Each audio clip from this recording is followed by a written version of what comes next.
crews.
Yes, thank you, Quaker. It's an honor to be here.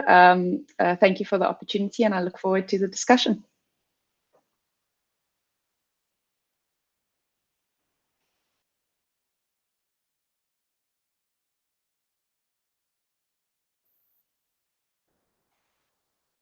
Thanks, Kwaku. It's really an honor. It's a pleasure. I really thank you and all the rest of the panelists. I hope we can enjoy and transfer the bit I know for the others here. Then we have Michael Sam from Ghana. He's a data and systems analyst and a GIS specialist. Hi, Michael Sam. Thank you for being here as well. All right, thank you so much, Preku. Thanks for the opportunity, and I'm looking forward to having a good conversation. And then last but not least, Dr. Kenneth Mubir from Kenya. He's a user engagement manager at Digital Earth Africa. Thank you very much, Kwaku. It's a pleasure to meet everyone in this call, and also thank you very much for creating time this busy weekend to be with us and learn more. And looking forward to take you to space from where you're sitting from. Thank you. Awesome. Just quickly checking the stream. I think, can everybody in the stream hear us now? Okay, it works now. That's awesome. Seems there were some audio issues from my end. I think they heard you, but they didn't hear me. But now it should work. Okay. So to get started, I think what will be interesting is to just hear a bit from each of you in terms of how did you get involved in space? What are you currently doing right now? And just a bit of your story and your journey to this point thus far. Marco, how about we start with you? How did you get into space? What are you working on right now? What are all the different things that you're doing on the continent? Yeah, so in a nutshell, Marco Homer, I started my career on the aerospace, where I made my degree at the Air Force Academy in Portugal. As an aeronautical engineer, I started working a bit with aircrafts and satellites. But then, after arriving here and working on the maintenance of big fleets of aircrafts, I got the opportunity to join the Angolan space program and be certified as a ballistic and navigation satellite specialist at the Russian Energia RKK. And there where I start, because of the lacks on education, operation of satellites, I've started working on space education, doing comic books, doing animation for kids, working with the schools and universities to complement this operational part, because it was our first satellite and we need to do the outreach to aware the people. And then after the involvement of the Angolan space program, I made a step up for space system engineering in France at ISAE Supero, where at the same time I made an advanced master and a post-graduation Master of Science in human and robotic exploration of the solar system. Because I'm very connected to the startups. I'm the CEO of 6 startups. 3 of them are working on GIS, remote sensing, space education and outreach. And there is where I go to school. I'm also a teacher at universities where I implement some of those space education and space science and technology curriculum. So in a nutshell, that's my path, my way on the space sector. Without, sorry to interrupt, I know that I'm taking too long, but then you will during the conversation understand the other volunteering parts, SGC, TODAERS, and all those things that really complement the space development, working with UNICEF, using hyperspectral images to map schools from space, their connectivity. So there's a lot to talk, and we have time to go back to this, just to give you a broad view of myself. Yeah, I think the quick question I could have is, how do you have time for all of this? You're CEO of 6 startups, you're involved in Ah, STEM education. Do you just like sleep, not sleep at all? no, I sleep a lot, but one thing that I've learned in the army is the discipline. And this for me is being the secret. Is all about discipline, and this discipline will lead you to hard work. And when you love what you do, and when you love your work, you don't even like take a chance, because anyone who wants to learn this small conversation is probably the beginning of a good project or a good initiative that tomorrow I can have with Anne or with the Michael. Just with talking like with an open heart. Because if I arrive here, oh no, Ken is working right there and making a lot of calculation, it will be very hard for me to have a flow with the Ken and have a good work. And that's what I do for living in all those initiatives. I go with what I am, in what I know, and the rest just discipline to shape all of that. That's why, because 24 hours. That's what I have, the same as you have. I think I have to learn. I think I have a lot I can learn from you in terms of being even more disciplined and being better with my time. Because I always see the time just running away from me, but it seems there's It's a way. painful. It's painful. It's painful to go to the recruit. And so, just another quick question before we move on to another panelist. Since you've been doing a lot of STEM education work in Angola, what has been the reception to the work you've been doing so far? Do you feel that there's a lot of demand, a lot of excitement for that kind of education? That was the most curious part, because when we are like satellite experts and things like that, sometimes it's a little bit hard to get back down to earth and explain. Like if I ask you what is an orbit, you will explain like the amount of energy and kinetic and dynamic energy you need to put an object with a small mass orbiting it around the other, but it will be complicated. But when I start doing my first comic book, for example, I had to stop. Wait, how can I explain, like in common words, what is an orbit, what is a launch vehicle, what is a satellite, and things like that. And people just the reception, going directly to the question you made, the receptivity, like the acceptance of the people was more on what they saw. Because if they hear a lot about things that they don't see out there in space, it was difficult to trust. And then you need to touch on the real needs of Angola and African countries, because they will probably not understand why you are spending $300 million on a satellite program while you have education, medical problems, and health problems, all of that. So it's just on the way you explain that. And this was again a game changer here, because by the time we start going to schools and not teaching what we want them to learn, but what they really need, is where we start getting more and more feedback. And right now we have like more, just here in Rwanda, more than 70 young students engaging and trying to create them. Their startups like out of nothing, just because they saw some of those programs. And it was the same with me. If I have the opportunity to build a rocket when I was at the eighth grade, probably today I'll be another kind of engineer. But I didn't have this opportunity. But I tried to give this to other people. That's And really it's being inspiring. fantastic. Yeah, awesome. That's really cool. I'd love to hear more as well at a later point.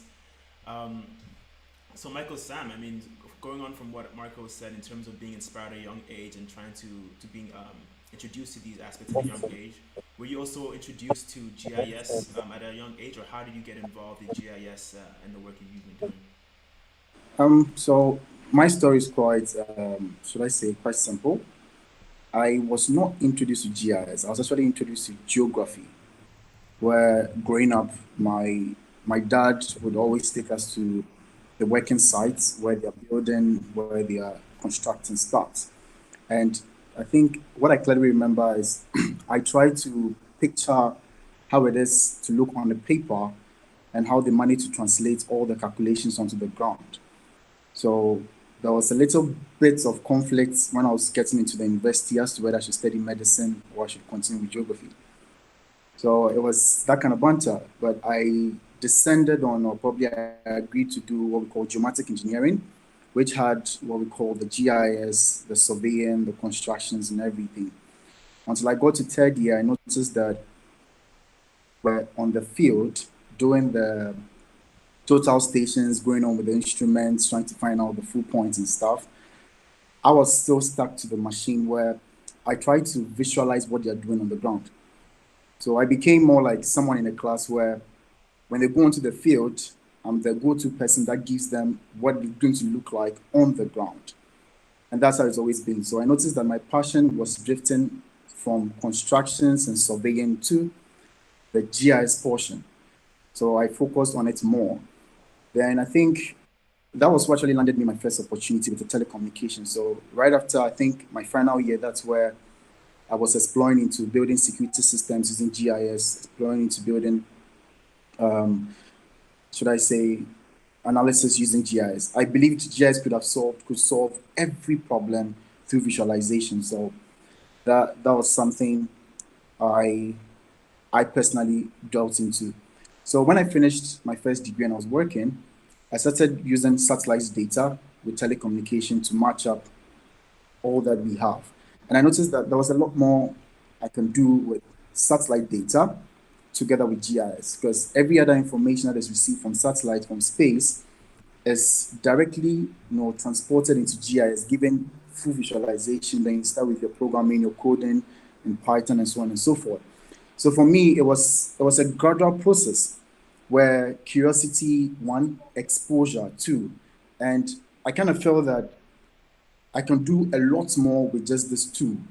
So as we speak today, I think I've mastered over six softwares that cuts across both GIS and coding. So I think right after 3 years of working in telecommunication, getting exposed to so many satellite data, I grabbed onto an opportunity to now move from geomatic engineering using GIS to mechanical and aerospace engineering. And that's like a wide now, because you're moving from geomatic and you're now joining aerospace and mechanical as my master's degree. So that's where I studied satellite application with data science. And initially, I must be very honest, the start wasn't easy because all I had in my mind was the geometric principles, and now trying to adapt what Ramiro studied, that's aerospace engineering, and I now need to know about payloads, I now need to know about trusting of systems, and I need to know when I'm launching a rocket or I'm launching a satellite, what I need to do. And all that was new. Because all I know is the data, transporting it, working with it, and sharing it. So that is what my journey has been. And I think gracefully, before that, helping STEM in Ghana, before I went to the UK, then going back again to do my PhD studying the space of science and technology. So I think for me, in summary, it's all about one, curiosity, two, just as Marco said, we want to see than imagine. So for me, it was a seeing that, okay, I can do this with that. However, with that, I can produce this. So putting all that together has been the journey from climbing from one stage to the other. So that's very interesting because GIS involves a lot of different types of data sources. So it's not just satellite data, correct? So I mean, for you, when you were involved in GIS, did you really even feel like you were in the space industry, or were you just kind of, this is GIS, the space industry is completely something different? So I thought I was in the space industry in my third year of university, because when we are taking total points of each ground, we are picking the points from satellites. That's how we get to know the level ground. So I would say that among many colleagues who were just doing it because of, we need to finish the degree, that's where the whole inception started for me. So I was like, okay, there's something up there. And my course, trust me, they don't talk about satellites. We don't talk about land, or we talk about water. So I was like, okay, there's something up there. And I know currently I'm with a team working on building, let's say mini captures for students without doing survey on the ground. So now they are trying to pick points from space to ground and start with construction. They don't want to go around with instruments. So that was where it started. I was like, okay, there's something up there providing information. That's how come I wasn't the field person. They'll go to the field, bring the points. I'm like, okay, it can match. This is the accuracy rate. This is what we can do. We need to massage this and so on and so forth. So it was through that I was like, okay, we can get something from space. So that's what pushed me into the telecommunication. And again, it was all satellite data with telecommunication, trying to beat competition, know what we are doing, how much rate is coming through, what band we are kind of working with. And it was interesting. I was actually loving what I was doing. But the unfortunate thing is that here in Ghana, apart from me launching the first satellites, all right, in 2017 or so thereabout, that push wasn't so much. So there was not that much excitement into the field. So everybody took it to ordinary. So I was like, okay, if I'm already building security platforms for government using GIS, I'm using the data I'm already getting from satellites, knowing the population, knowing how translational spatial temporary data can be used, all that and so on. It leads to one level of data to the other. So for me, it started in university, saw it early, and decided to work through the space. And just to add up, someone once asked me, why didn't I just do masters in GIS? Because it's one easy, course you can get in Germany or possibly in UK. But my answer was, I was looking way beyond just the GIS space, because you need something to complement with your GIS to give you that validity of results you are looking for. Right. Yeah. And I think aerospace engineering as well, I mean, that's a very useful skill that can be applied in a lot of different places. And I mean, I think you're the third engineer in this call. I think Mia, you're also working as an engineer as well, right? With optical payloads. How about yes. as well? How you got involved with that? So thank you. Yeah, so I actually had no idea that I wanted to go into space at all. When I was in school, I loved mathematics and science, and my dad said, well, if you love mathematics and science, go do engineering. So I wasn't sure about it, and then I went to this talk. Very grateful for this talk. I don't actually know who gave it, but it was this woman that was talking about women in engineering and how great it is. So that inspired me, and I started my engineering degree. hated my first year, hated my second year, wanted to quit. My dad kept telling me, don't quit. You know, after my second year, he said, no, the second year is always bad. Don't quit after the first year is always bad. Don't quit after the first year. And then after my second year, he said, well, you're halfway. You might as well finish. So then in my third year, I was like, okay, well, I'm going to get this degree now, so I might as well make the most of it. And I decided I'm going to find, because part of the degree, we have to do a vacation training. So we have to find a company to do the work. And I thought, okay, let me find a company that, you know, I think is really interesting. Let me make the most of this. And I found a company that built the gimbals at the bottom of helicopters. So the camera systems at the bottom of helicopters. And there I discovered optics. And I worked a lot with the optical engineer there. And I really started, you know, getting into it. I thought, yo, this is actually really cool. I'd love to, if I can like make it that I can do my career in this way, that'll be really, really cool. So then, by luck, the engineer that I worked with at this vacation training, it was actually up in Joburg, and I didn't really want to move up to Joburg. So he had a good relationship with a company in Cape Town, Samira, and I then got offered the job at Samira. So I was very, very excited to start there. I was started as the optical engineer there, which isn't really what I studied, but you know, you learn on the job, and you get you learn things very quickly. And I started my career there. Really, really, really loved the job. Worked on a couple of different optical projects, some interesting stuff, not all in space, but the biggest projects I worked on were space cameras. And then in 2017, we had a big space camera project or satellite camera project had finished, and I had a bit of downtime at the office, and I started working on a CubeSat camera design, small system camera design, and that then inspired us to start Samira Sense, which is a spin-off company of Samira Group, and we produce optical cameras for satellite, off-the-shelf optical cameras for satellites. We've got a wide range of cameras, and since then I have not done very much engineering. I've just kind of gone on to the management side and done the management part. It helps to know the engineering, but I don't do any engineering anymore. So yeah, that's my story. So an interesting journey for me. Not where I thought I would end up, but I love my job. It is amazing. Between the engineering and the management, which aspect do you like more, or what are the differences between the two? That's a very difficult question. I definitely miss the technical side. Every now and then I go bug the people in the lab and annoy them with silly questions because I just want to be part of the technical stuff again.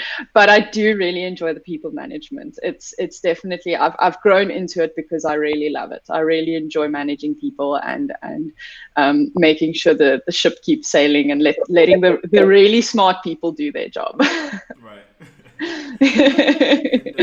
For those that aren't really aware of what optical payloads are or how they work, what exactly is like the role of optical payloads in satellites, and you know, how important are they to general systems? So we kind of give the information that Michael Sam needs for part of the GIS part of his job. So what we do is we build the camera systems that look down at the Earth and take pictures of the Earth. So there's a couple of different ways we take pictures of the Earth. You can take normal color, you know, like your Canon camera color snapshot images of the Earth, or we've got something that we call push broom imaging, where we image lines in different spectral bands. So we can get a blue image so the lines are stitched together as you sweep the Earth. So we get a blue image and a green image and a red image, and all the way up to the near infrared spectrum of images. So we've got those cameras in multispectral and hyperspectral. And these cameras, we started off with a small camera that we call our Xscape 100 camera, which is about, I always say it's about just smaller than a 2-liter Coke bottle. It fits in about 10 centimeters by 10 centimeters by 15 centimeters. So it's quite a small camera. And then we've got our Xcape 200, which is a bit bigger. It's about 300 by 300 or 30 by 30 by 40 centimeters. And then we've got a very small one that we're making now, which is about 10 centimeters by 10 centimeters by 10 centimeters, which is our Xcape 50. So yeah, so it's a range of cameras. We're looking at doing a bit bigger, which is quite exciting in the future. But yeah, that's the products that we build. But those, I mean, those small cameras can still be quite powerful, right? I mean, a lot of people have an idea that you have to have these massive pieces of hardware, I mean, which it used to be the case, but these days you can definitely get a lot of power into these small cameras, even a 10 centimeter by 10 centimeter, right? Yes, you can get a lot of not just the power, but the information you can get from these systems, especially with technology and the electronic side of the camera. You know, your lens is dictated by physics. Physics is physics. You can't bend the laws of physics. But with Moore's law and the amazing things we get to do with electronics now, onboard processing, getting smart, you know, you're making those cameras smart, AI, all of those things, you can actually do a lot with a little Coke bottle of a camera. That's pretty exciting, I think, in general. For those that don't know, that's sort of the idea behind what's called new space these days, which is the space industry changing from having large, massive hardware to now everything being miniaturized due to things like Moore's law and advances in technological innovation in general. Absolutely, and a lot of our clients are putting up, you know, because it's a small satellite and the cost of space, the cost of doing anything in space grows with how much it weighs and how big it is. So our clients with the small cameras and the amount of information they can get from these cameras, they're putting up, you know, hundreds, 200s of these cameras so that they can just capture more of the Earth more quickly all the time, so that we can, you know, kind of get real live information of what is happening on our planet, looking at it from space. That's awesome. Thanks for sharing that. Cool. Someone else who knows a lot about Earth observation, Dr. Kenneth Mubea. He's worked for RCMRD, worked for a lot of different places, now currently at Digital Earth Africa. Dr. Ken, do you want to tell us a bit more about your journey and what you're doing at Digital Earth Africa? Thank you very much. I listened to everyone and I was thinking more of the humble beginnings that we've all had, the days in the uni where you chose a course and you didn't know where you're going. And in one of these opportunities is that I interacted with our German professor who had come and showed us great stuff. This was way back in early 2000 and something. And way back then, GIS geomatics was also very new. So we were like, wow, you can actually even work for many places. So the joke was in class, we could be asked about our dreams. And everyone was like, oh, maybe when I finish, I'll know what to do. But then I'll be thinking of working with big guys like big space agencies like ESA and NASA. So that somehow came up because then I remained on the path. And after the undergrad in Kenya, I did my master's locally. Then I also got the opportunity to start being part of the Google team in Africa. So we had Google Kenya where we did all the maps for Africa. So this was way back in 2007. So we did a lot of maps as an opportunity for opportunities like the advertisements on Google Maps. So they were thinking more of advertisements, etc., etc. So within 1 year, we had covered the continent. So it was a team of 7 guys working somewhere in Nairobi and working with a big team in the US because of Google, and the work was very interesting. So after then I joined Esri, the software in GIS, which was really then was still even today a very big name. So I worked with them and then realized, wow, it's very nice to see big companies. And then in my mind, I was thinking about the guys we have way back in the university, how we can improve their lives because of the curriculum. So I stopped that job. Then I went back to the university to teach, like the humble beginnings. You started like an assistant lecturer. Then I got the opportunity to start a curriculum in GIS. So it was a separate university where I started something in geomatics and GIS. So I created 2 programs, one a 5-year one and the 4-year one. So of course most guys will go for the 4-year one, it's easy, but we did the mathematics that at least these ones give people career options. Then after I left the program, I left it running. Then I went for my PhD in Germany, University of Bonn, which was exciting times. Then I engaged with the same professor whom I engaged with when I was in undergrad. So it was more of a follow-up, and the mentorship is something we could really look at in our conversation. That once you're somewhere there, you're trying to look for your path. Is a mentor somewhere, you actually look up to them. So the professor really supported us, even doing more programs in Africa, like we were doing our UAV program in Tanzania, here and there and there. So way back, the UAVs were very interesting. They will have these. I had the payload part, so I was just laughing. We had something which looked like I can't remember the exact name, but it was a different kind of a UAV that has to move fast before it picks. At least nowadays, you have the vertical takeoff and the other ones. So things have really changed. Even the small ones that you can even be like an insect spying on you, right? Like right now. So these technology has really evolved. Then also when we were in Europe, schooling with the guys, we had the European Space Agency summer programs. It gave us an opportunity to engage with other guys everywhere, and also many people doing programs here and there, and also friends from Africa, from different countries, sharing their experiences. Then I came back to support the university. Then I had this program with Savia, USAID, and NASA, and RCMAD to support some countries. East and Southern Africa, where we did some exciting stuff, including outreach, knowledge transfer, also working now with the space agencies that I really wanted to work with the NASA guys and all that. So it was a very nice kind of a follow-up, a dream come true, just as Obama said, you have to follow your dreams. I could remember from those days and actually see it takes some time. It can be like 1 hour, like 4 years. It takes some time, the patience there, the discipline, and also the passion, because then we really want to support our people back home in Africa, do much more stuff, and communicate the things to them very much more easily. Worked. Then after that, this program, I joined another program where we were supporting the Africa Regional Data Cube. I was working with the UN Foundation.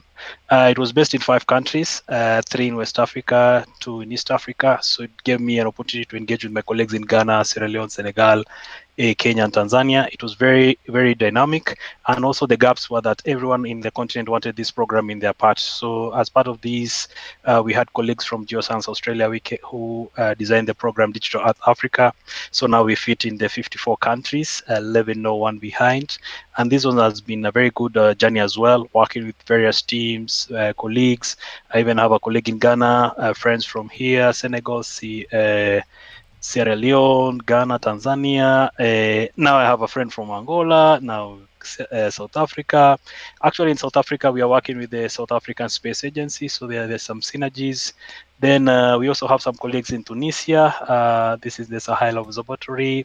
I have also some colleagues in Niger, based in Agreement, serving the ECOWAS region. So these are more opportunity to work with more people, but then there's some gaps. There's some countries we really need to reach out to more people, like our small islands, Comoros, Mauritius. So there's much more that we want to do. So I actually come back to the same point of the passion and the hard work. Our folks will tell us work hard and all that stuff, but then also the mentorship is important, because I've seen the guys that I started the degree program for way back in 2011. Some of them have graduated, and even one of them is a PhD student in Max Planck Institute in Jena. So she's doing a PhD. There's another one who finished their master's. So it's like now you talk about the guys that you gave them advice to do something, and the guys in this webinar, after 1 year or something, or even a few months, or even in this conversation, they'll be able to have a decision that they actually go in the right path. So this is what is more about the Africa we want, to encourage more people to come into board, more women like Anne, others come, young people everywhere, so that everyone is represented, even the person from a small island like Cape Verde, leave no one behind. Thank you. That's really great. Thank you for that. And I think generally the idea of not leaving anybody behind, of democratizing access for anybody, that's something that's very powerful and very important. And when it comes to space, I think there shouldn't be any barriers in space. I mean, when you look at Earth from the satellite perspective, you realize that really we're all connected, and that we should really do more to work well together as a community as well and push people forward. But also thinking specifically about Digital Earth Africa, that seems to be one of its main core missions, is really about providing access to everybody and using satellite technologies for sustainable development, for socioeconomic development. I believe you had prepared a short presentation on some of the stuff that Digital Earth Africa does. Would you like to share that right now? Yes, please. Google Meet is also new to me. I'm very much used to, it's called what? Zoom. So I just hit the button present now. Yeah, there Okay. are so many different web conferencing tools these I know. days. But yeah, you Yep. just have to hit present now, and then I think it'll come up with the file you can Okay. present. Okay. Sure. Thank you.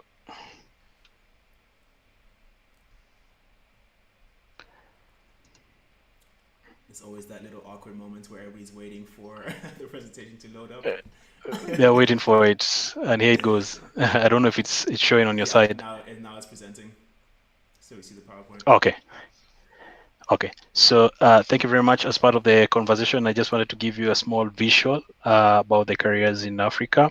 So all the presenters have actually talked about the opportunities, scientists, engineers, technicians, media, and the geomatics where actually I focused on. I would like to highlight the remote sensing and the GIS, which have come up very much, as well as the navigation, which is a kind of many opportunities that we have in Africa.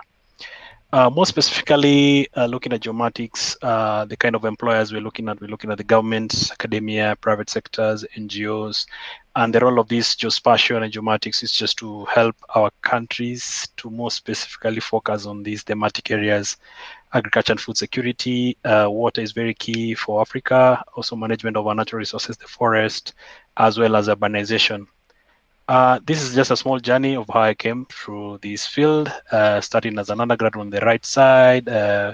We were there one time. Then here is during my PhD graduation with my lead professor, Kutamens. Then after your graduation, you're taken through the streets like a small mayor. Then in the developments in these geomatics and the GIS, the focus has been more of the technology has really evolved. We have now internet, we have desktop software, and now with Digital Earth Africa and other platforms, we are thinking about people computing on the web. So we are actually now looking at how we can, even now recently in some countries in Africa, they're talking about 5G technology. So it's how much we can move forward this technology and take advantage of it. So we're also looking at more engagement with more academic institutions in Africa that will have opportunities for people to be trained. Also looking at opportunities that we can share, like through Space Hubs, scholarship opportunities for guys to be trained, and also looking at how we can take advantage of these big programs in Africa, like GMES in Africa, Savia program, as well as the Digital Earth Africa. These are kind of programs really focused in Africa, among other programs that we might have that we can actually share more information. And this picture shows some engagement with some of these players, like colleagues from West Africa. This is the Africa GIS, which we have it every 2 years. We had one in 2017, another one 2019, and we should have another one this year if all goes well. Then I'm also looking at engagement with students on this side, reaching out to more guys, showing guys the new technology like this small drone, and also looking how we can reach to the village. Like this is a small village somewhere in northern Kenya. So it's more about how we can actually move out of our comfort zone to reach more guys. And also the highlights of these programs and many programs that we are working for and we serve. Key opportunities here is the partnerships with the governments, academia, CSOs. We need to reach out to more guys, connect, like through Space Hubs is an opportunity and platform for us to connect. Also, we are looking at about sharing our experiences and as well as the data so that we can make it easier for people who are coming in, and also leaving no one behind. And you can see this is a path through various people, meeting great staff at NASA Langley. These are colleagues from NASA. These have a hub in Huntsville. This is the Rocket Center in Alabama. This outreach with colleagues from Senegal, including even the director for parks. This is engagement with colleagues in Tanzania. So at DE Africa, we've learned from other programs where we really make the Earth observation data more free and accessible. And the data itself is from the USGS, the Landsat, and the Sentinel-1 and 2. And we also have an online training program in English and French, and that is the link. And the broad program thematic areas: agriculture, water, urbanization, forest. And in this work, we are guided by the principles of our gender diversity inclusion strategy, where we make our life, people's life, more easier. We engage with everybody, leaving no one behind, so that they can actually use this information for decision making. And as part of this training program, we started sometime last year, and we've had more than 100 people receive their certificates. And it's self-paced course, and we normally have something more interesting that we have weekly sessions every Wednesday. So it gives us an opportunity to engage with the users everywhere. They can connect to us and tell us how things are going on. And in one of these cases that I could describe an example of how we benefited from this training is that we engaged with some lecturer in Zanzibar, and she's been able to train her students, like 75 students, and out of this number, half of them have received certificates. And she's been arranging her program that every Friday she has a session with the students to follow up and how they are progressing and how they are working on the use cases. So looking at this lecturer, she really was looking for some material to help her move forward with the ordinary curriculum that she had. So this opportunity presented itself is that now you have this online training course, and we have this support system for use cases.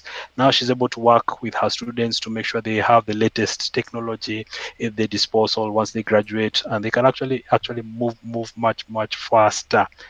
Some of the key points we're looking at DE Africa as part of our engagement with the users is the co-development of the use cases to create impact, looking at vegetation changes, looking at mining in Ghana, looking at coffee farming in Kenya, looking at water quality, water extent, looking at urbanization, also looking at how we monitored mangroves, like example of Zanzibar. So these are some use cases we are working with the users to develop a blog and also take it further to a conference and take it further for messaging with the policymakers. And in a nutshell, this is some of the examples of the guys I've engaged with. So this is a guy, a friend of mine from Tanzania National Bureau of Statistics. He's the head of that GIS program, and he's been able to communicate some of his work in various forums, including reaching out to a regional commissioner in his area. Then the other example on the right is one of the students who was my student at the undergrad. She got her master's in ITC in Netherlands, and now she's doing her PhD in Germany. And she was able to use the DE Africa to pitch an idea for the Farming by Satellite Prize sometime last year, November, and she got an award. And from this enthusiasm, she was able to continue even to move into her PhD. So we are looking at how we can really mentor people, work with the users everywhere in the continent, regardless of the language, English or French, looking also opportunities for Portuguese, so that we leave no one behind and bring much more people faster. And now, because now we have the digital age with us. And thank you everyone for listening to us. Thank you a lot for sharing that, Ken. I think that's actually something that a lot of people are interested in, is seeing a lot of different types of applications of satellite data within Africa and some of the things that are going on. I think a lot of these activities and initiatives are sort of hidden, or at least not so obvious, to everybody on the continent itself. So thank you a lot for sharing that. Touching upon the points of mentorship in general, as you've mentioned a few times, I think that's something that's also quite important. And I was wondering, Mia, from your perspective as a woman in the space industry, of course we know in STEM there is an underrepresentation of women on the whole. Was it hard for you to find mentors in the space? How just in general, how has your experience with mentorship been since you've been working? So being a woman in this industry is very interesting. I was at the IAC in Washington, D.C. in 2019, and it was the only conference I've ever been at where at the opening ceremony they did an interlude before the vice president was going to speak to us, and everybody rushed to the bathrooms, and the men's queue stood like around the corner, and there was no ladies' queue, and that's the first time I've ever experienced that. But that was such a strong visualization of the industry and how few women there actually are in the industry. When I graduated, I was the only girl in my year in my class to graduate. So engineering, as you mentioned, STEM, it's a problem. So space being such a STEM-based industry, it is a problem. I was also for a very long time the only female engineer at my company. But this is changing. It is getting a lot better, and fortunately, most of my mentors have been male mentors, and they've been very open, and they have not had any. I have not felt that they objectify me, or I've really gotten very good, solid male mentors. But I do very strongly believe that the mindset starts at a very young age, and the mindset starts with families and culture and teaching young girls from a very, very young age, from, primary school and pre-primary school even, that it's not weird for you to like science. It's not weird for you to like maths. It's not weird for you to be in an engineering field. It is possible. It's normal. It's absolutely, encouraged, because we do bring a very, very, very important element to the industry. And, I spoke at a Women's Day event at a school. There are a lot of primary schools in the area. All the girls came into the hall, and we were all women in science and women in engineering and women in STEM that spoke to them. And a lot of them didn't think that it was possible for them, being, a young girl in Africa, to work in the space industry. But it's possible, and it's encouraged, and there should be more. Definitely. And I think, speaking on the fact that it starts when you're young, I think, Marco, that's basically what you're doing right now, is reaching to the young people and trying to educate them on the ground level. How has it been for you in the role of as a role of a mentor, to actually educate the young people, and what are some of the things you've learned by doing that? Okay, so I think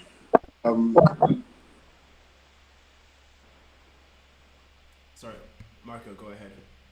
No, Michael, no?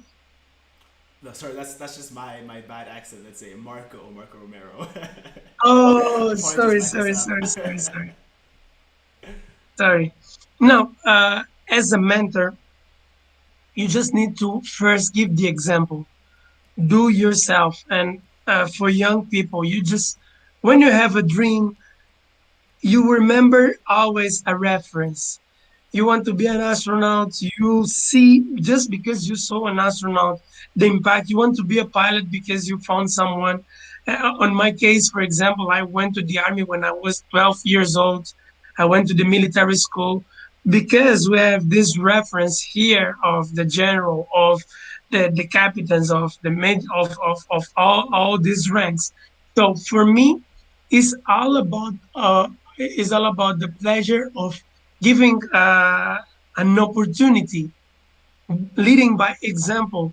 And I normally define this space education, this space mentorship, as we are just the rockets that launch those kids that are like probes, rovers, like with their curiosity, literally, and we send them to the space, to the unknown. Discover their curiosity, this unknown, took them there. And then when they come back after learning and exploring all of that, because you're not, you can teach, for example, a kid that at the high school, for example, the three laws of Newton, by giving them like all the equations and giving a lot of exercise.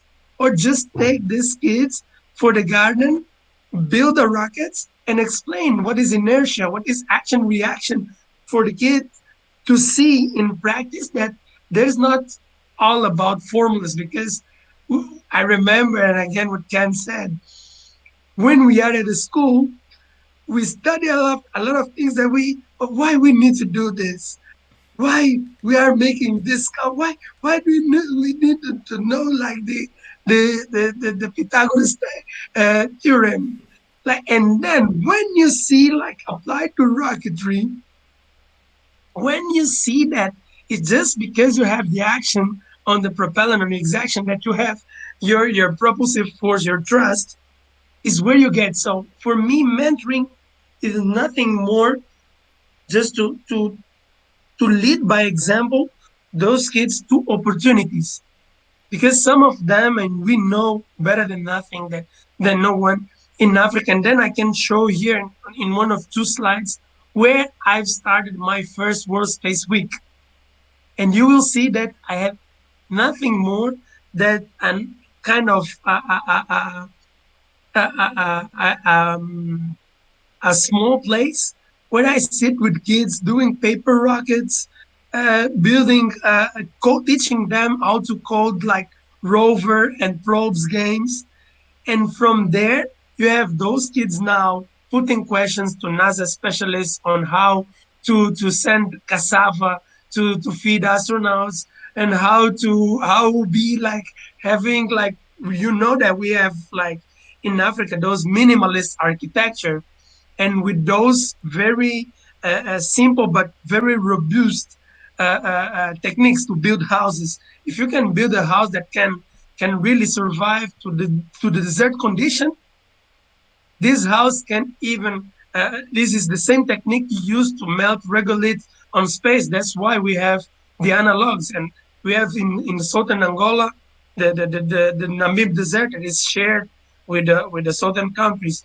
And we have those kids putting these questions. For example, one of them was to the NASA human space flight director, and asking why we don't use the same technique our native people use here to build house in space.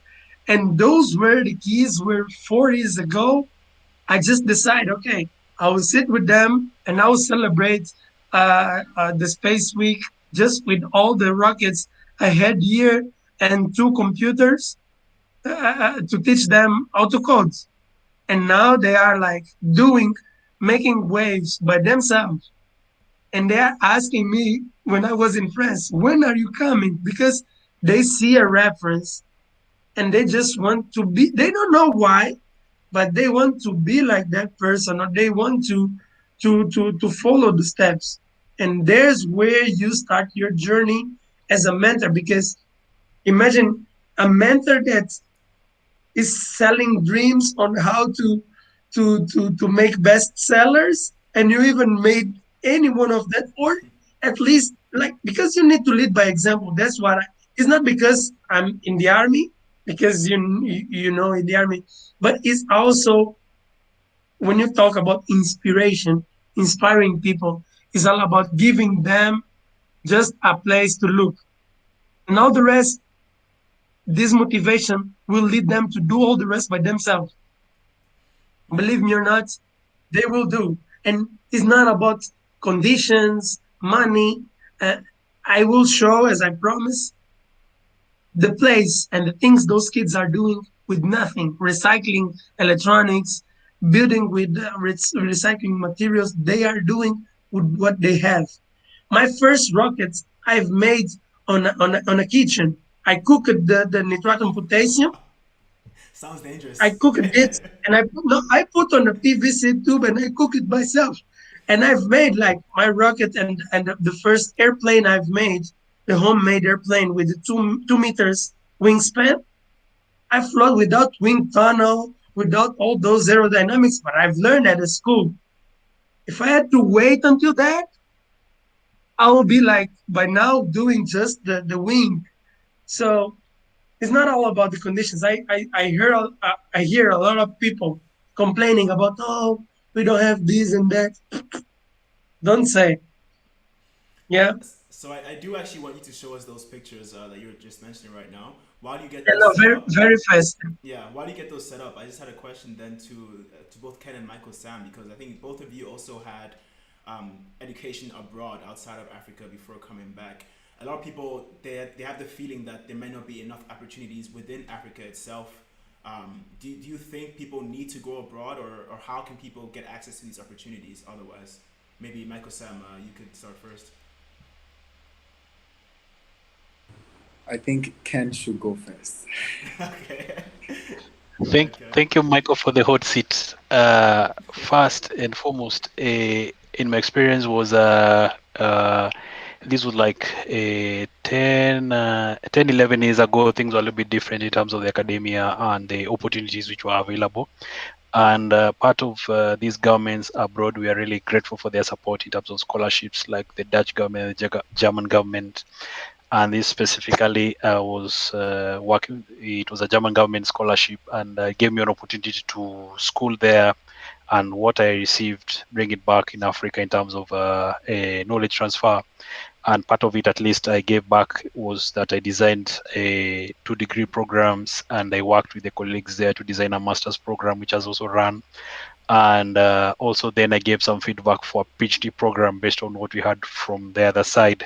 So it means over time things have really changed. Then there's the other notion we have, which wouldn't like to be quoted badly, is that once here locally, if you are to receive your PhD in some of our countries, they might say you need some gray hair or a bald somewhere in the middle. They'll say Ken is not ready, and this is the part of the leadership we have in Africa, that our leaders have to be a certain kind of a category of people, and having a young engineer like Marco even leading the space agency, at some point it will happen, because this is the Africa we want, and we are the people. We are strong and resilient, and it's the encouragement that what we've come from abroad, we have brought it here, Africa. The guys who've mentored, like some, are still going and coming back, and also we are working with the system slowly to make it easier for our people to even get these PhDs locally, and connecting them now with projects abroad, that they don't necessarily have to travel for long. They can actually even do a sandwich program for 6 months and come back and reunite with their family, because being abroad for 3 or 4 years, it can be a little bit disruptive for people with families. Way back then I was younger, but now I can imagine at a certain age with responsibilities or even family, it's a little bit tough. Way back we didn't have WhatsApp, so we had to call over VoIP. Maybe VoIP is something, like Reptel and Rianga, looking for this Skype to call our mothers in the village, because then no WhatsApp. But now WhatsApp has come later. So we are looking at these opportunities, bringing them closer to our families here, and also working with the system in the universities to make it easier for people to graduate locally, or even have it that we can have like a system we had with the Chinese or Japanese aid, was that they could bring some professors here locally to actually help in the training here, so that there's a balance, so that when you have in your final defense in a PhD, you need a balance of these people who, of course, the other side will be happy for you to support you, but our brothers here will still be the ones who are stabbing you in the back, sorry. But then, we should lift each other up. I think this is the aim of this opportunity. Thank you. Thank you. So, just adding up to what Ken said, the reason why I asked him to come in is because he has the further experience. I'm just looping through. And using Ghana as an example, reading satellites application with data science, doing aerospace and mechanical engineering. Coming down here, the big question was, okay, well, what was I going to enter into? Because when I speak to lecturers, I speak to even government agency. Sorry to say this, but it's the hard truth. There is no clear blueprint on how they want to scale on skills that has to do with space, that has to do with aerospace or anything. I can tell you I have colleagues who did aerospace engineering in the university, but apparently because there is no, as I said, blueprints, most of them just end up diverting to business administration, so on and so forth. So when I had a chance to travel to UK to do satellites application and working with ESA, which is the European Space Agency, one thing I noticed which was clear is that, just as Ken mentioned, they had designed a program on how to transfer these knowledges so that people like us coming from areas that yearn to grow in this space can transfer the same knowledge to the next chain. But it can only be possible when, leadership decides to put in a clear set of plan. Someone like Mamero is already doing, great stuff in Angola, pushing here and so forth. He's only reaching, let's say, about 1% of the number. But trust me, we go on, field trips to speak to students. You see that there is this zeal among them that they want to explore or experience some of the things you have experienced. For example, the first time I had access to a satellite, and currently I know UK is trying to build a satellite up in Scotland. There's this there's this joy that you're also doing what many people, out there are doing, where you have first-hand experience of payloads, you have first-hand experience of, the most important part of satellite, you have first-hand experience of the data coming in, and, you just want to keep exploring and on and on and on. So that is what is actually leading me from my master's program to do a PhD in science and technology in space and whatsoever you have it. So if leadership or our people do not have that clear plan, we'll just end up having the knowledge coming down here, trying to do our own one or two, hustle to transfer knowledge. But it will only and only be effective. The word is only and only effective when there is a clear plan to transfer this knowledge so that we can have more ladies like Anna in the space, we can have more young guys, exploring to make, because there's lots of potential here in Africa when it has to do with space. Thank That's you. that's And it. I think we can have Marco show us some of that potential that is going on. Marco, do you want to present Yeah, yeah. a few Let me slides? do that. Mm, yeah. Can you see now my screen? Not yet, no. It's loading though. And here we go. Yep, now we can see it. Yeah, I think now you can see. And just very briefly, normally when I say that I'm a space engineer or ballistic engineer, people think about very different crazy things. But day-to-day life, I just use the mathematic formula and the laws of motion, all the rules that roll our world, to put them in paper with the management and engineering to that to launch and operate to at the end to give this that you can see all those pretty and small and happy face at the end of the day was what I explained to you, having the complex math, the complex science, funny and inspirational. Like as you can see, we had like very different people building rockets and all about going to jail, but after that doing great things just with those small pieces of paper and objects that we had by that time all around Africa. And that's what I call, and in terms of motivation, you see, I start here with those kids on the left side, going to schools, sitting with them, and making them just do what they understand about space. And then I start creating a path and understanding that game developers, GIS experts, 3D designers, and all those kids, they can also do the same development about apply to space.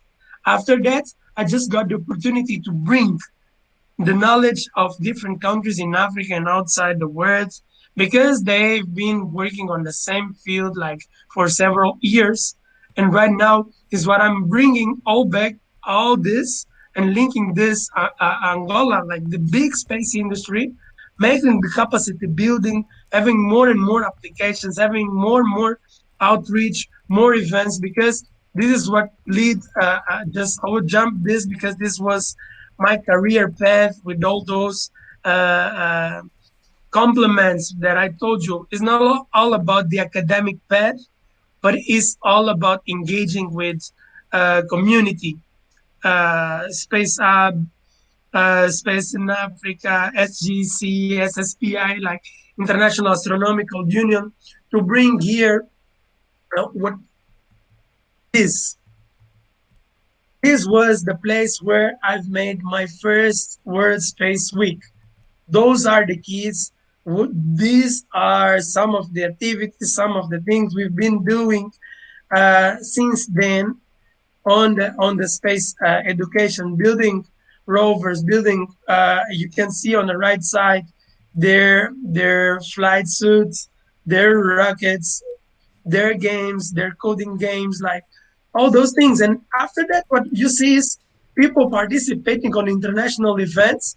This is electronic waste, painting about space and winning awards just by designing. They don't, this guy don't know nothing about space, but just arrive with me. I need you to explain me how those things about space works because I want to do a hard work. And with 2 months of just simple conversation and clarifying the curiosity and the questions, he came up with all those like pieces of art. And you see here the kids putting the questions to the international experts. As I told you, here I was cooking my first propellants for the rockets on the right side. And after that, we've been modeling. This is the waste of like a fridge. When you put the fridge on the waste, you can use this material to build all those spacecrafts. And remember the kids for our first space week? Here they are talking about GIS for air quality, for fluids, for solid waste management, and putting the questions about space habitability in the middle of the desert in Angola, astronomy, rocketry at the Air Force. It started like this, and that's why we are building. And we have. I'm responsible for the UMBISAT. This program is willing to bring to all 55 countries an Earth observation capacity building for nanosatellites with the 3 phases that then I can show deeply this. But these are some of the things we are bringing kids, comic books, the 3 editions of the comic books on space education. The third edition is 1 day without satellites. What will happen? And even if you don't know about how to draw, you have more than 3,000 space-related comic books that you can only just pick and translate to your local language. You see, this is what we are doing with Zimbabwe, the Rovimo Samanga, bringing space culture, bringing African culture to comic books to teach about planetary defense, astronomy, and all those things. This is a very young lady that is learning about space with this mystic bird that is showing the story of Zimbabwe and how is this connected to space exploration. And then you have like a lot of kids you see doing their artworks, doing their comic books on space here in Angola. School buses, for example, that were supposed to be transformed in schools, they are now part of those GIS training schools and capabilities for drought assessment and put it on the middle of the desert. And those are like thousands of initiatives. Even GIS, like comic books on how to teach GIS is what I've been doing here, like with funny comics and things like that. I've created a charter that is teaching GIS for kids on those places. And all of that just started on that place. This little place I show you, that photo, is where I could continue doing my operating satellites and doing things, but or just going to schools or universities with all the conditions. But I decided to sit with those kids that have many other problems and tell, oh, no, they have many other problems. They won't care about space. But those are the ones that most care about space until now. And I've left, and they continue asking for more. They are the ones now coming to teach me, those kids. And I think that's a great point. It's really about accessibility, just making it really accessible on the base level everywhere you go, and promoting a lot of the efforts that you're making. Just seeing as we've gone already past an hour, I don't want to take up too much of your time that you've generously given. So I think we'll just do a quick round of more practical questions, because I'm sure a lot of people in our audience want to know, some concrete steps of how they can get involved, what kind of skills they should know. So maybe starting with you, Mia, what are some of the skills, either hard skills or soft skills, that you think are important for someone in your field to have? I think what Marco was saying at the beginning was hard work and discipline. I think that's very important. And then I think finding passion in your work, that's quite a soft skill, but I think space is something you can start off to be very passionate about, but you need to also find passion during your work. While you work, your path doesn't always go in the way that you wanted it to go. But making the most of it, finding that passion in your work is very important. I would say those are the two things that I think are very, very important. Awesome. And Michael Sam, what do you advise people to do if they're trying to improve their career prospects? I guess they should probably get some sort of education. Do you think like having a master's or a doctorate is necessary? Are there resources online that they can use? What do you kind of recommend that they should do to improve their career prospects and their overall qualifications? So let me take the last word from you. There are lots and lots of materials online, but the question is, how curious are you? That's one of my popular words to say that. How curious are you to study something? You don't necessarily need a master's or a PhD or a postdoctorate. It's just, should I say, a plus that you want to climb a particular ladder, you want to do something. But at the end of the day, it's curiosity. And just as all of us are saying, first of all, if you're curious to probably study GIS or anything, and you don't have it, you can catch up on. The internet is available. Feel free to just Google the keyword, and there are lots of free materials you can just pick. And sometimes the materials might look discouraging because you download it and see 250 pages. You're like, okay, how can I do this? They are short videos, so that's the first thing I'll say.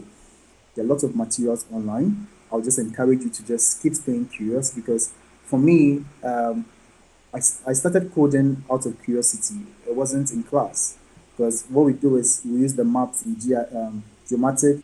They let us plot the maps using Esri or MapInfo. It was that simple. And they were not so much teaching us about the coding part, because you can code to give you a whole layers of map. But at the end of the day, you need to be curious. The next thing I'll probably add is, now in the pace at which the world is moving, it's all about how best you can present your idea, just as someone like Ken and Romero did. You should be able to present your idea. And you'll hear people say that, I have great ideas in my mind, but I don't know how to share it forth. It's your idea, it's your concept. I remember when I developed here in Ghana, and we had to go through a whole political banter and stuff. It started with the idea of presentation. That, okay, I have this idea. We can present it this way. We can improve the security system this way. You can do all that. Definitely someone would be interested in the idea. Just keep talking about it. And the last thing I'll probably share is, now everything is all about data. Everything. The authenticity of the data to which you are presenting. Everything is all about data. So I'll probably encourage our listeners or whoever wants to enter into the field that you should have that passion to love data. After having the people skills, the hardware skills, presenting that thing in a data or statistical form gives you a boost, because if you meet someone like Ken, who is working in Digital Earth Africa, and come and speak all your grammar, they would first start asking you, what's the number available in what you're presenting? So that is what probably I'll just add up to what our fellow panelists are saying. Thank you. And for you, Ken, since you've been in the industry for so long now, what is something that you wish you knew earlier before you joined the industry, or maybe in your younger days? What is something that you wish you knew, or something that you've learned now that you would give your advice to yourself from when you were younger? I think that would be to appreciate the humble beginnings, as much as we used to move from company to company and school even abroad, and listen to people as well from elsewhere. You might think maybe your start was different, but it was not by accident. It was what actually God planned. Also, looking fast, those dreams God has put into you is to continue and move forward with that passion and idea, and also a network with people. Like how I came across this professor to move from this one was because of network and going to some extra classes which were beyond my hours, or not actually compulsory, optional. Trying to move the extra mile to learn something. Try to reach out to Kwaku to learn what he's doing. Marco, that extra effort is really what I've learned that helps us to move and also keeping God forward, you'll be able to move anywhere in the world. Thank you. Great. And then Marco, what advice do you have to someone who's watched this video, who's watched you talk about all the great things you're doing and just wants to get involved but doesn't know how? What advice would you have for them?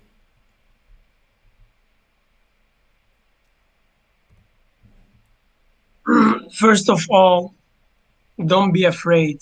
Communicate, engage, and talk to people with knows everything. To talk to everyone and to learn. We need to be an open box. That's the first thing. No one just is born knowing everything. We're born a white paper, clear, and then we write our story. So talk to people, talk, no matter what, talk, and then people will correct, will teach, will share, will ask you, but you need to put yourself out there. That's the first thing. And then the second thing is discipline. Discipline will lead you to hard work and all those amazing things that the rest of the panelists were sharing here. All those motivation and hard work part, they come from discipline. And the third part is all about love. Just use your heart, no matter how intelligent you are or smart you are. For me, what counts is inside here. Just do it simple, do it your way, and the world will teach you. And you will see that even for very smart people, sometimes they're passed for people that are themselves. And I saw, and I've trained fencing with Olympic champions that just work harder than others that were very, very good at that, very good at fencing. But in some time, it's not all about skills, it's hard work for me. Sorry if someone here disagree, but for me, is what you have inside, you put outside, and you will do. I've made arts at the high school. I've made like the arts, not engineering, nothing. I just start engineering at the university. So, be an architect. Going from arts and humanistics to engineering and maths, what you really want to put right there. And it's, for me, it's like more love is what the word means. Thank you, Marco.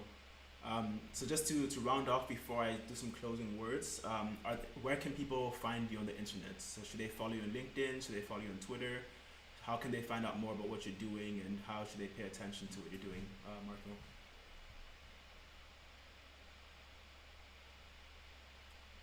Sorry, I didn't hear you properly.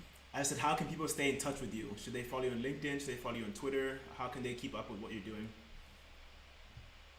They can like contact me on LinkedIn, WhatsApp, come to Angola, my website. I'm 24/7, really open. Don't need to like email. Call me. I will ask you for sure, and I would prefer you to do it today so we can't waste too much time. Because I want to learn a lot from Ken, from Anna, from Michael, Sam, so and the rest of the people that is here. Just direct contact me. I don't know. I will drop the contacts here, the WhatsApp and the rest of the contacts, and I will be really pleasured to engage with you.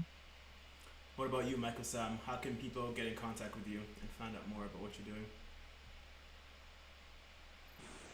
I think the best place you get in touch with me is on LinkedIn. It's still the name Michael-Sam-Witzer.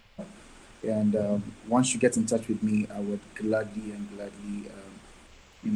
reply. And just to add up, I think we mentioned networking. Feel free to network. I think it really pays off a lot. if you send an email, you send a message, and no one responds, it shouldn't kind of stop you. Just keep pushing, and you'll get to there.